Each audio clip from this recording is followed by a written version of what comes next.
nsasira nnyo abo ate ababeerere bagamba kakati temuwuliza Bobi Wine mukyali mu struggle naye agenze itale alinnya ennyonyi asiba ku nnyonyi ngendereyo ku boda.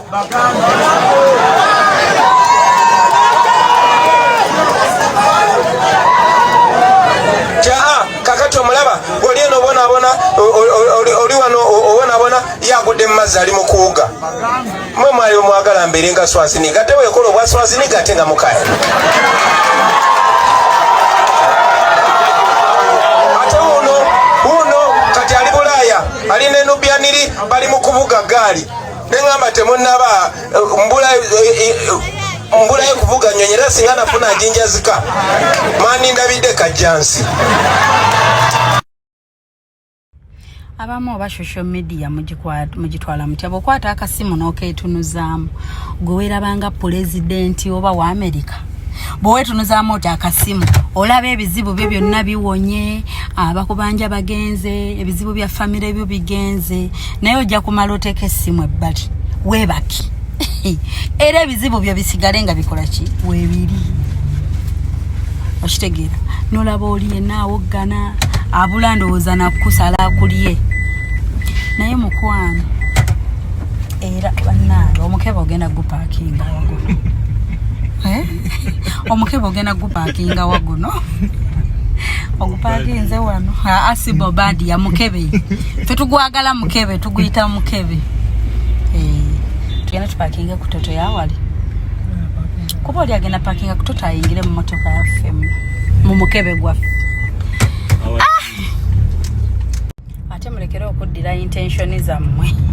ez'abaguzaawo buchano ne bu TikTok buchano n'obuki mu buteeke kuffe ffe tulowooza out of the box obwongo bwaffe tubugaziya golowooza alwanisa show yange vaawo goza nze sikirowoozangako nti bwe buli kyange sho kubanga nabipulaninga era ne mmanya buli kya ne munzigirayo enjala n'amajimbi muwulire nga sheebayisa bubi nga mutemanyi nti omuntu agibulandinze agibeddeko ogifuula kyeri namanya mulivaayo ne mu abawuggana abafa ab'ennugu abagatima ne tusetwalinga obulamu bwaffe nti sho we bukyanga teriiwo ate evaawo nga njagadde evaawo nga nze ayagadde. Yes, omuntu ayiiya abamuyiiya ayiiya abamuyiiya.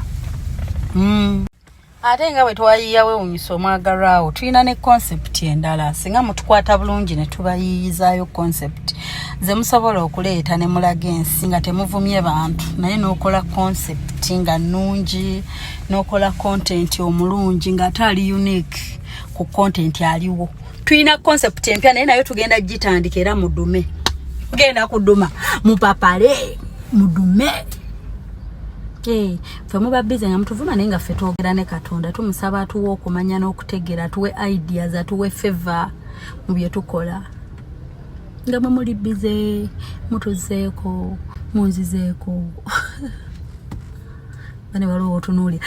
oli ng'ayogera omusajja yasamudde amalusu mu ssimu ye oba teyafudde gundi oyo shifa dayasopula nange sifoyo babakadama gomanya nto ndekana yabakadama shifa atagitinga bakadama zinti yakadama erabye banangi gomanyi kadama olaba kadama ayogera abamu ayogera ng'ekintu mbutuufu takimanyi nako tekikwataganye. Mama ontaya tupakinge wano mukebe sebo je baleko mukwano kale thank you adaga tutsike ko mukebe mabe wote tulina parking wala dema mukebe gwa fagugo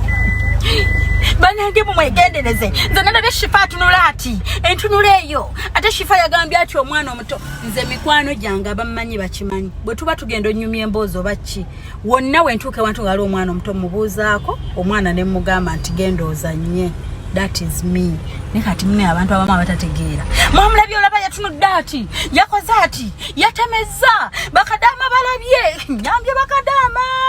nga nsavingidde bakadama si ngomanyi bakadama benakataasa okubbibwa mpozi nga munkyayira ekyo sente za kadama ze nakataasa zimanyi obungi gwe kadama yekka si kadama yekka nyina n'aba US benali ntaasiriza sente zaabwe oli nadda nakwebaza naga shifa kati sente zange naye n'omwana omugaga kati sente ezo yadde yazikubba wamu gulamu ekintu ojjukirire kuzigula akataka ne oli omusajja yatuuyanye nnyindo emiswani gimwesimba giti yenna diaspora oba diaspora mugiraba mutya mbw abadde diaspora bajaye ekigambo tamanyi nakyogera yenna n'aluma ennimi n'afa n'omulaba ng'afa ng'atuuyanye nga yenna aziira azirika olw'okuba yawuliddeyo abatonotono abaleese ne ssente ezitamala kumala nnyumba ya musajja nga tugenda teekako nazaffe ze tuli mu kuteekako nga tezigenda kumala bansindikidde essajja mu inbox ng'olese liri eryaga omukebe yatuyanye nnyindo nengamba abasajja banne bali bize banoonya ssente bakolerera abaana baabwe n'abakazi baabwe yali bize diaspora shifa bannange oba lwaki bakadama mumpulirize munnange kati ate waliwo bano abantu nga kati ate bwe yalabye nga oba afunyeyo komenti nga 255 n'amala emisuwano gyerega bannanga nti kadama alibutire nabo bantu nga ffe bayiribanga ffe batetenkanyanga ffe mulwaki mubalabira mu ango ya babba ffe tulina n'abajja bakola ntubaga ati tujja kukolerera ekyo tetujja kikola nga kya ssente n'ogaana n'okigaana nga kya ssente n'omugamba no I will not do that save your money oli n'anyigaana kola n'omugamba nedda I will not kati mbalekera akalowoozo bw'obeereyo ng'olina channel oba okolera ku social media munoonyeeyo nga emirimu emirala egibafuula bize mususa okubeera idle ne mutubaako ne mutubogganira ne mutu stressinga tutuuka n'omala olunaku nga tosaana kusaako simu yo busy besides bya YouTube besides everything tulina emirimu gyaffe emirala oli nakeera nagashifa a certain business wait or you willing to travel to a certain country for such and such a business no mugamba according to my schedule I can't ngoli busy so mulowooze opportunities zituli maasa awo ffenna